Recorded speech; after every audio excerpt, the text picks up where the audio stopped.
आमतौर पे हम बातचीत करते हैं कि देश के बड़े कॉर्पोरेट घरानों में से किस घराने में सबसे ज्यादा रिटर्न दिया, लेकिन 2023 में ये सिचुएशन कुछ और पलटते हुए दिखाई पड़ी। दरअसल इस बार ये बाजार की सरकार जो है वो खुद सरकार बनते हुए दिखाई पड़ी है। यानी कि जो प्रेसिडेंट ऑफ इंडिया है उनकी पोर्टफोलियो की वैल्यू 2022 के अंत तक करीब करीब 23 लाख करोड़ रुपए के आसपास थी, जो कि अब रफली 32 लाख करोड़ पहुंचते हुए दिखाई पड़ी। यानी करीब करीब 9 लाख करोड़ का इजाफा, मोटा मोटा 40% के आसपास की बढ़त उनके पोर्टफोलियोज में आते हुए दिखाई पड़ी है। दरअसल प्रेसिडेंट ऑफ इंडिया की करीब 80 कंपनियों के अंदर हिस्सेदारी है और ये छोटी बड़ी हिस्सेदारी के तौर पर वो होल्ड करते हैं, डायरेक्टली इनडायरेक्टली के तौर पे।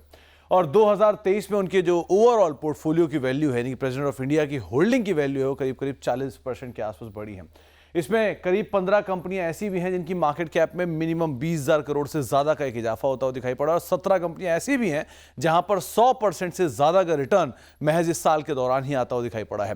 एक एक करके तमाम सूची आपकी स्क्रीन पर आएगी, जहां पर जोरदार तेजी देखने को मिली। सरप्राइज एलिमेंट के तौर पर पीएफसी करीब करीब 235% की एक शानदार तेजी यहां देखने को मिली। इरकॉन 188% का बड़ा उछाल यहां रहा।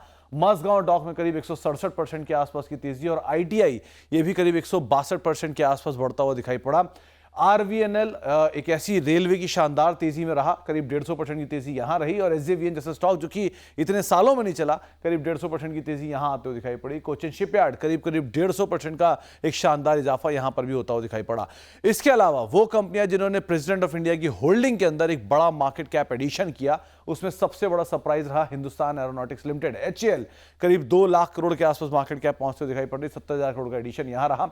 एनटीपीसी में 57,000 करोड़ रुपए के आसपास का एडिशन सरकारी हिस्से में बढ़ता हुआ दिखाई पड़ा। 50,000 करोड़ बढ़ाए कोल इंडिया ने, जहां पर डिविडेंड पेइंग कंपनी तो ये रही, लेकिन एक शानदार तेजी इस साल देखने को मिली, जिसके दम पर प्रेसिडेंट ऑफ इंडिया की होल्डिंग 50,000 करोड़ रुपए और बढ़ते हुए दिखाई पड़ी।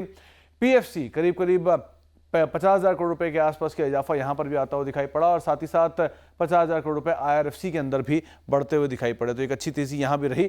इसके अलावा 41,000 करोड़ रुपए के आसपास का इजाफा ओएनजीसी, और 38,000 करोड़ रुपए के आसपास का इजाफा एलआईसी जैसे स्टॉक के अंदर भी आता हुआ दिखाई पड़ा। तो एक बढ़िया शानदार edition mega cap, large cap in stocks के अंदर देखने को मिला, और इस बार की बाजार की सरकार बनी खुद सरकार।